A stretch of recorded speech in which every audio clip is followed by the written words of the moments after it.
ने अपनी supplementary chargesheet में जिस तरह से मेरा नाम लिखा है वो पूरी तरह से राजनीतिक षड्यंत्र का हिस्सा है।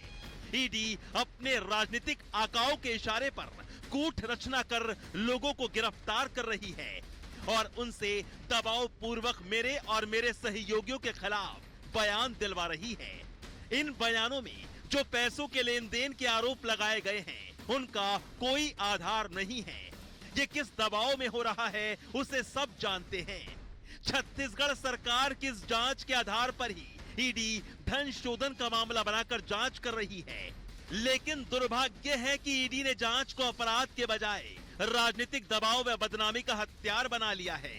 महादेव ऐप के पूरे मामले को जिस तरह से राजनीतिक रंग दिया गया है उससे साफ है कि इसका उद्देश्य अब असली अपराधियों को बचाने और राजनीतिक दुष्प्रचार का बीजेपी को फायदा पहुंचाने का ही रह गया है।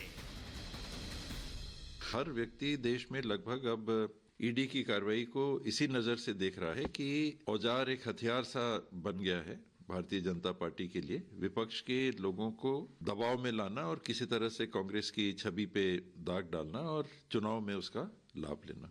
एक तरफ तो मोदी जी देश के लोगों को रुपए कार्ड देते हैं और सोनिया जी और राहुल गांधी जी भूपे कार्ड देते हैं।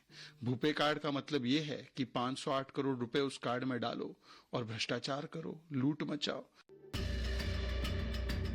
छत्तीसगढ़ के महादेव सट्टा ऐप घोटाले मामले में ईडी की चार्जशीट पर सियासत तेज हो गई है। छत्तीसगढ़ में कांग्रेस ईडी को बीजेपी का मोहरा बता रही है, तो वहीं बंगाल में ईडी की कार्रवाई को कांग्रेस सांसद अधीर रंजन चौधरी सही ठहरा रहे हैं और अपने राज्य में राष्ट्रपति शासन की मांग कर रहे हैं। लेकिन बीजेपी कह रही है कांग्रेस की जहां भी सरकार रही वहां लूट मचाने का काम किया। मगर अब सबसे बड़ा सवाल यह है कि ईडी की चार्जशीट में भूपेश बघेल का नाम आने के बाद क्या अब उनकी मुश्किलें बढ़ने वाली हैं? क्या बघेल को ईडी का समन आएगा? और सबसे बड़ा सवाल कि क्या 508 करोड़ रुपए के खेल में बघेल जेल चले जाएंगे? Bureau report, Republic Bharat. उधर सीएम योगी ने गोरखपुर के रैन बसेरों का निरीक्षण किया, जहां ये देखा जा रहा है कि रैन बसेरों में बेसहारा लोगों को उन्होंने खुद अपने हाथों से कंबल बांटे। देखिए 1 मिनट की पूरी खबर। यूपी में ठंड अपने चरम पर है। सर्दी का आलम यह है कि लोग अपने रोजमर्रा के काम करने में भी हिचक रहे हैं। ठंड की मार को देखते हुए उत्तर प्रदेश सरकार ने कमर कस ली है। जगह जगह पर रैन बसेरों और अलाव की व्यवस्था की गई है। इसी कड़ी में सूबे के मुखिया योगी आदित्यनाथ ने अपने गृह जनपद में ठंड की तैयारियों का जायजा लिया।